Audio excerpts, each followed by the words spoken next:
अक्सर आप कहते होंगे me and my friend went to market. Is this sentence correct? क्या ये सही है? In today's video we will understand the difference between I versus me, he versus him, she versus her and so much more. और इस video के बाद आपका confusion एकदम खत्म हो जाएगा कि whether to use subjective case और to use objective case. So let's begin. First of all, why do we use he, she, it, they and sometimes her, him?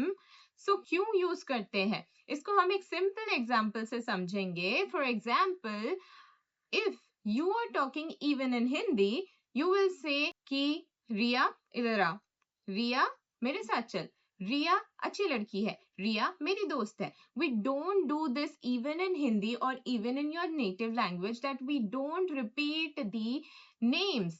We don't repeat the name, we don't repeat the noun again and again, क्योंकि उससे sentence बहुत ही बुरा, boring और lengthy बन जाता है. To shorten your sentences, to avoid the repetition of the name और nouns, हम यूज करते हैं हमारे प्रोनाउंस. तो सेम हमारे प्रोनाउंस होते हैं अलग अलग टाइप के. ऐसा नहीं है कि हमने कोई भी प्रोनाउन कहीं पे भी यूज कर लिया, राइट? तो main two types of pronouns हमारे होते हैं subjective case and the objective case. इसको हम बहुत ही इजी फन एग्जाम्पल से समझेंगे, ठीक है? सो यहाँ पे हमारा हमने आपने देखा ही होगा, that is Riya and me, right? So वहां पे हमारे पास है रिया, ये है रिया, ओके? रिया के पास है बॉल, रिया के पास है बॉल. रिया ने बॉल रखी and she kicked the ball. यहाँ पे हम बोलेंगे रिया किक्ड द बॉल. रिया, यहाँ पे डूअर कौन है सेंटेंस का? रिया. काम कौन कर रही है? रिया. सो सेंटेंस में जो डूअर होता है दैट इज द सब्जेक्ट. काम करने वाला इज द सब्जेक्ट. जरूरी नहीं है it will be human always, कोई भी हो सकता है, it can be the thing. बस सिंपल सी बात ये है कि उससे पता चलता है कि ये इस काम को कर रहा है, ये इस काम के एक्शन के होने में मेन रोल निभा रहा है. सो सेंटेंस का main hero the doer is the subject. यहाँ पे हमारी सब्जेक्ट कौन है? Riya. Riya kicked the ball. So if हमें रिया को रिप्लेस करना है तो हम कोई भी रैंडम प्रोनाउन नहीं यूज करेंगे. We will use she. For girls के नेम के लिए जो प्रोनाउन यूज होता है दैट इज शी. सेम वैसे ही हमारे दूसरे सब्जेक्टिव प्रोनाउंस होते हैं she, he, they, you, it.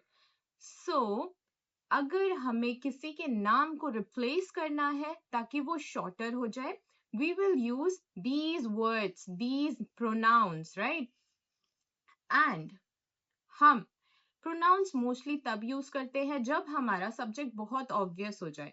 अगर यहाँ पे मुझे पता है कि हाँ रिया ही बॉल हिट करती है, सो इन दैट केस हम शी यूज कर लेंगे बिकॉज इट्स ऑब्वियस. सामने सुनने वाले को पता है कि यहाँ पे प्रोनाउन यूज करने से भी उसको समझ आ जाएगा कि हम किस सब्जेक्ट की बात कर रहे हैं. And the next, the objective case.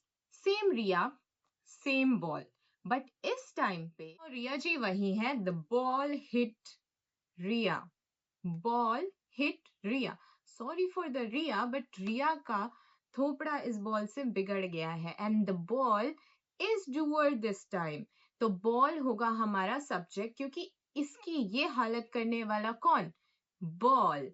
सो यहाँ पे बॉल डूअर है एंड रिया जो है वो क्या है? उस काम को रिसीव करने वाली है, उस काम को प्राप्त करने वाली है. That's why Riya is the object. So this time क्या हम कह सकते हैं कि the ball hit she? Obviously not, ये तो गलत होगा.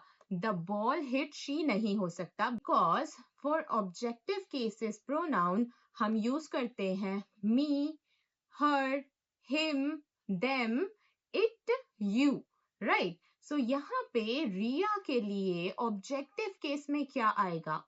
हर. तो हम बोलेंगे the ball hit her. And अगर हमें बॉल को भी रिप्लेस करना है तो बॉल के लिए हम क्या प्रोनाउन लगाएंगे? It. It hit her. When the noun is so obvious तो हम pronoun लगा सकते हैं. And तो ये हो गया हमारा subjective and objective case. When doer की बात की जाए तो हम लगा सकते हैं he, she, it, you. Right?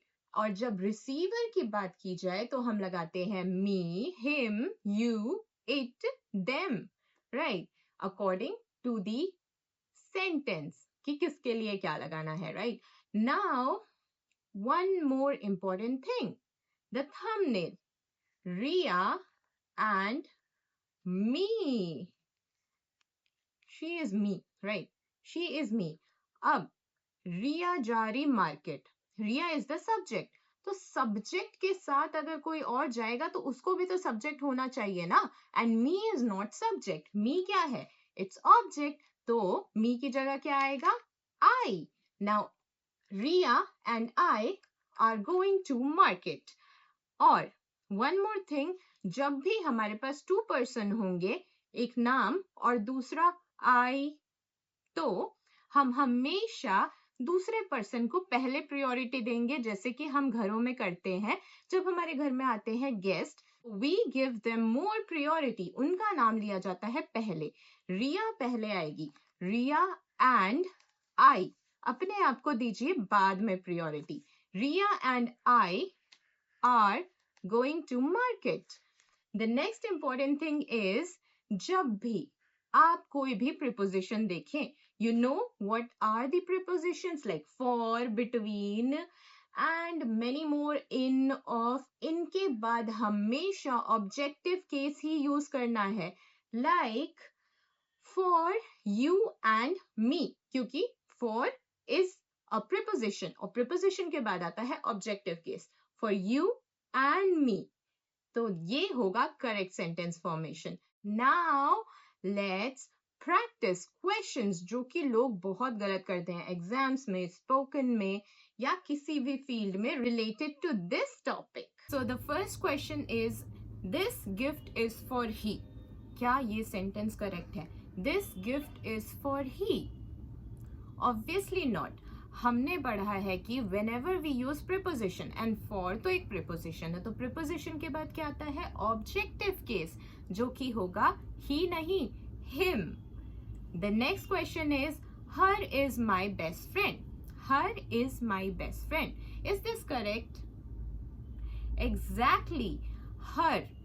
Her as a subject use हुआ है. Right? हर एक सब्जेक्ट की तरह यूज हुआ है और हर तो एक ऑब्जेक्टिव केस है, तो हर कैसे यूज करेंगे? हर की जगह क्या यूज करेंगे? She is my best friend. She is the doer of the subject, जिसकी बात की जा रही है. Next question is, the teacher scolded I. The teacher scolded I. यहाँ पे स्कोल्ड करने का काम किसने किया है? डांट फटकार किसने लगाई है? हमको टीचर ने. तो टीचर हुई सब्जेक्ट और डांट खाई किसने? मैंने. ऑब्जेक्ट. ऑब्जेक्टिव केस आई तो सब्जेक्टिव केस है. आई का ऑब्जेक्टिव केस क्या होता है? Me. So the correct sentence will be, the teacher scolded me. And the last question for you all, pause the video and comment below, is this correct? And if it's not correct, then what will be the correct sentence? Between you and I, this is secret. Is this sentence correct? You have heard this a lot of time, पर क्या ये सही है? Comment your correct answer below. So, if you found this video helpful, please like, subscribe to my channel for such fun concept clearing grammar.